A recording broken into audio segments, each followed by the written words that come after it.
নমস্কাৰ বন্ধুসকল, তোমালোকক স্বাগতম জনাইছোঁ মোৰ ইউটিউব চেনেললৈ।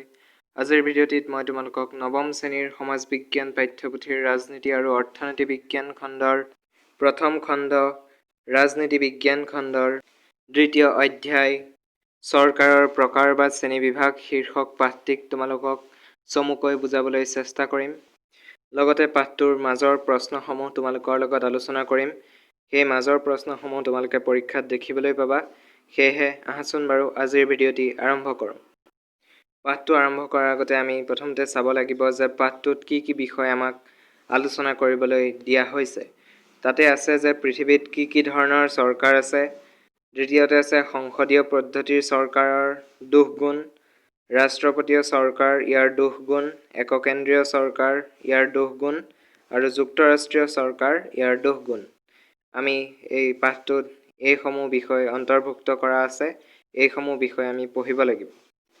পাঠটোৰ প্ৰথমতেই আছে চৰকাৰৰ শ্ৰেণীবিভাগ। আমি জানিব লাগিব যে চৰকাৰৰ শ্ৰেণীবিভাগ প্ৰথমতে কোনে কৰিছিল।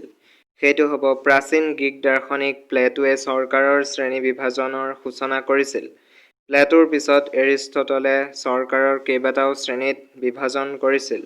তাৰ পিছতে আছে আধুনিক যুগত মেৰিয়ট, ব্ৰাইছ, লিকককে ধৰি বহুকেইজন পণ্ডিতে চৰকাৰৰ শ্ৰেণীবিভাগ কৰিছে।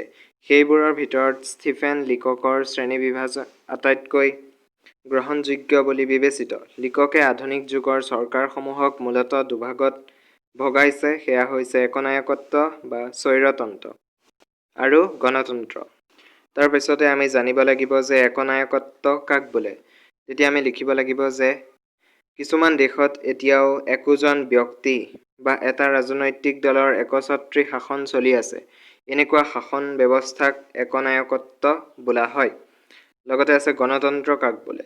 তেতিয়া আমি লিখিব লাগিব গণতন্ত্ৰ হ'ল জনসাধাৰণৰ কল্যাণৰ বাবে জনসাধাৰণে চলোৱা শাসন। গণতন্ত্ৰত সকলো ক্ষমতাৰ উৎস আৰু অধিকাৰী হ'ল জনসাধাৰণ।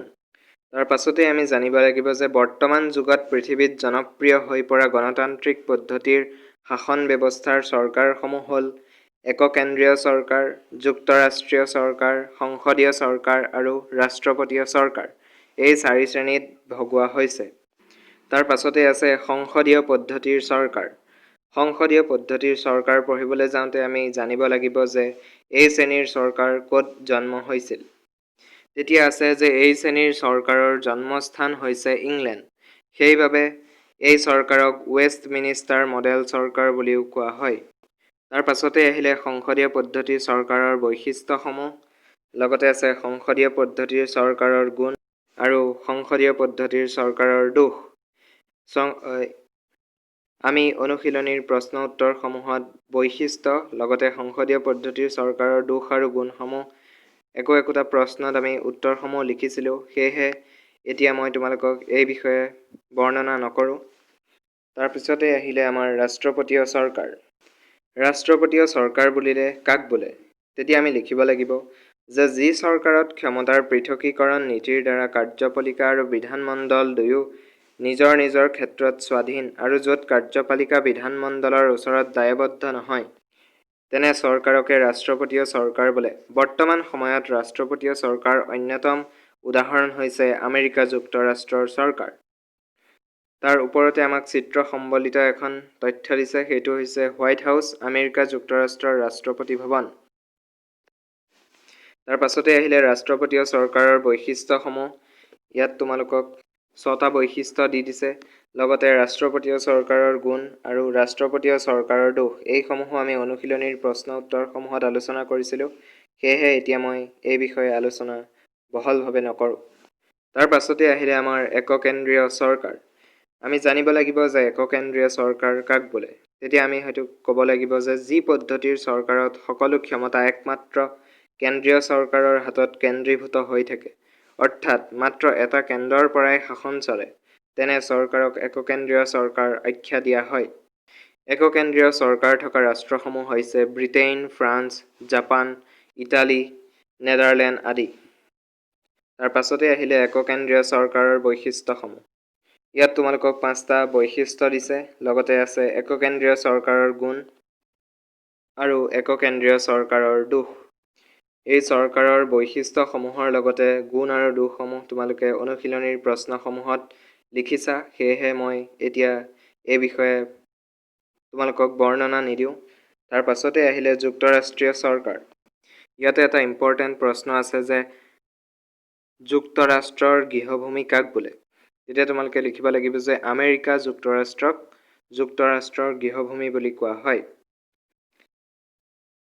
তাৰপিছতে ঠিক একেদৰে যুক্তৰাষ্ট্ৰীয় চৰকাৰৰ বৈশিষ্ট্য, যুক্তৰাষ্ট্ৰীয় চৰকাৰৰ গুণসমূহ, লগতে যুক্তৰাষ্ট্ৰীয় চৰকাৰৰ দোষসমূহ তোমালোকক পইণ্ট ৱাইজ দি দিছে। এইসমূহ আমি অনুশীলনীৰ প্ৰশ্নসমূহত আলোচনা কৰিছিলোঁ। সেয়েহে এই ভিডিঅ'টিত মই তোমালোকক এই বৈশিষ্ট্যৰ লগতে গুণ দোষসমূহ আলোচনা নকৰোঁ। তাৰ পাছতে আহিলে বৰ্তমান যুক্তৰাষ্ট্ৰীয় পদ্ধতিৰ চৰকাৰ থকা কেইখনমান ৰাষ্ট্ৰ হৈছে আমেৰিকা, আফ্ৰিকা, অষ্ট্ৰেলিয়া, ছুইজাৰলেণ্ড আৰু ভাৰত। একেবাৰে শেষত আহিল পাঠটোৰ মূল কথা। মূল কথাখিনি পঢ়িলে তোমালোকে পাঠটো সম্পূৰ্ণকৈ নপঢ়িলেও কথা নাই। মূল কথাখিনিতে পাঠটোৰ সম্পূৰ্ণ কথাখিনি তোমালোকক থুলমূলকৈ বৰ্ণনা কৰা থাকে। মূল কথাৰ প্ৰথম পইণ্টটো দিছে চৰকাৰৰ শ্ৰেণীবিভাগ, প্লেটো আৰু এৰিষ্টটলৰ বিভাজন। তাতে দিয়া হৈছে যে এজনৰ শাসন ৰাজতন্ত্ৰ বা স্বৈৰতন্ত্ৰ।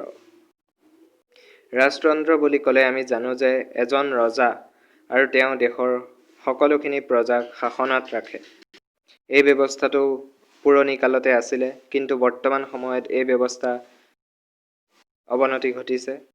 তাৰ পাছতে আহিলে কেইজনমানৰ শাসন, অৰ্থাৎ অভিজাততন্ত্ৰ বা আঢ্যবন্ততন্ত্ৰ। কেইজনমানৰ শাসন বুলি ক'লে আমি ধনিক শ্ৰেণীৰ লোকসকলৰ শাসন বুলি বুজোঁ। অৰ্থাৎ কোনো এখন ৰাজ্য বা কোনো এখন দেশত যিসকল ধনিক শ্ৰেণীৰ লোক থাকে, তেওঁলোকে যি শাসন চলায় প্ৰজাসাধাৰণৰ ওপৰত, তাকে অভিজাততন্ত্ৰ বা আঢ্যবন্ততন্ত্ৰ বুলি কোৱা হয়। একেবাৰে শেষত আহিল ৰাইজৰ শাসন, অৰ্থাৎ বৰ্তমানৰ শাসন ব্যৱস্থা। ইয়াত আছে ৰাজ্য ব্যৱস্থা আৰু গণতন্ত্ৰ। গণতন্ত্ৰ হৈছে ৰাইজে নিজকে নিজেই চলোৱা শাসন, অৰ্থাৎ ৰাইজে জনপ্ৰতিনিধিক নিৰ্বাচন কৰি তেওঁলোকক শাসন চলাবৰ বাবে উপযোগী কৰি তোলে। তাৰ দ্বিতীয় পইণ্টটো আছে লিককে আধুনিক যুগৰ চৰকাৰসমূহক মূলতঃ দুভাগত ভগাইছে, সেয়া হৈছে স্বৈৰতন্ত্ৰ আৰু গণতন্ত্ৰ। তাৰ পাছৰ পইণ্টটো আহিলে বৰ্তমান পৃথিৱীত জনপ্ৰিয় হোৱা গণতান্ত্ৰিক চৰকাৰ 4 প্ৰকাৰৰ। সেয়া হৈছে এককেন্দ্ৰীয়, যুক্তৰাষ্ট্ৰীয়, সংসদীয় আৰু ৰাষ্ট্ৰপতীয়। এই পাঠটোত আমাক প্ৰধানকৈ এই 4 প্ৰকাৰৰ চৰকাৰৰ বিষয়ে বিশদভাৱে আলোচনা কৰা হৈছে। সেয়েহে আমি এইসমূহ সুন্দৰভাৱে জনাটো অতি প্ৰয়োজন। ইয়াৰ পাছতে আহিলে পাঠটোৰ অনুশীলনী, অৰ্থাৎ প্ৰশ্ন উত্তৰৰ সম্ভাৰ। ইয়াত তোমালোকক দিয়া আছে অতি চমু উত্তৰৰ প্ৰশ্ন 1ৰ পৰা 10লৈকে। তাৰ পাছত আছে চমু উত্তৰৰ প্ৰশ্ন 1ৰ পৰা 6লৈকে, আৰু তাৰ পাছত আছে দীঘল উত্তৰৰ প্ৰশ্ন 1ৰ পৰা 5লৈকে। এই আটাইসমূহ প্ৰশ্ন উত্তৰ মই তোমালোকক বিভিন্ন ভিডিঅ'ৰ জৰিয়তে তোমালোকলৈ আগবঢ়াইছোঁ। সেইসমূহ মোৰ চেনেলত উপলব্ধ আছে। তোমালোকে যদিহে এতিয়ালৈকে ভিডিঅ'সমূহ চোৱা নাই, তেনেহ'লে ডেছক্ৰিপশ্যন বক্সত লিংক আছে, তোমালোকে ভিডিঅ'কেইটা চাই ল'বা। কিয়নো তোমালোকে নৱম শ্ৰেণীৰ সকলো পৰীক্ষাতে অনুশীলনীৰ প্ৰশ্ন উত্তৰসমূহৰ পৰাই তোমালোকে অধিক প্ৰশ্ন দেখিবলৈ পাবা। সেয়েহে তোমালোকে এই প্ৰশ্ন উত্তৰসমূহ শুদ্ধকৈ উপস্থাপন কৰিবলৈ মোৰ ভিডিঅ'কেইটা চাই ল'বা, যাতে তোমালোকে এই প্ৰশ্নৰ উত্তৰসমূহ সুন্দৰভাৱে লিখিত ৰূপত দাঙি ধৰিব পাৰা। আজিৰ এই ভিডিঅ'টিত তোমালোকৰ বাবে ইমানেই আছিলে। মই নাজানো ভালকৈ বুজাব পাৰিছোঁ নাই। তোমালোকে মোক কমেণ্ট বক্সত কমেণ্ট কৰি জনাবা। যদিহে কিবা ভুল ভ্ৰান্তি হৈছে মোক ক্ষমা কৰিবা।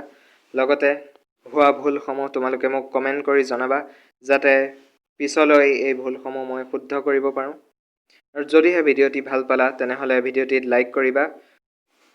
তোমালোকৰ বন্ধুবৰ্গৰ লগত ভিডিঅ'টি শ্বেয়াৰ কৰি দিবা, যাতে তেওঁলোকেও এই পাঠটো সম্পূৰ্ণ শুদ্ধভাৱে বুজিব পাৰে। আৰু যদিহে এতিয়ালৈকে এই ভিডিঅ'টিত চাই পেলাই মোৰ চেনেলটো ছাবস্ক্ৰাইব কৰা নাই, তেনেহ'লে ছাবস্ক্ৰাইব কৰি বেল আইকনটো অলত টিপি থ'বা, যাতে এনেধৰণৰ নতুন নতুন ভিডিঅ'সমূহ, লগতে ইয়াৰ পাছৰ পাঠকেইটাৰো ভিডিঅ'সমূহ তোমালোকে সকলোতকৈ আগতেই চাব পাৰা। অনুশীলনীৰ ভিডিঅ'সমূহ যদিহে চোৱা নাই, তেনেহ'লে ডেছক্ৰিপশ্যন বক্সত লিংক আছে, তোমালোকে চাই ল'বা। সেই প্ৰশ্নসমূহ এই পাঠটোৰ আটাইতকৈ গুৰুত্বপূৰ্ণ প্ৰশ্ন। আজিৰ ভিডিঅ'টিত তোমালোকৰ বাবে ইমানেই আছিলে। ধন্যবাদ।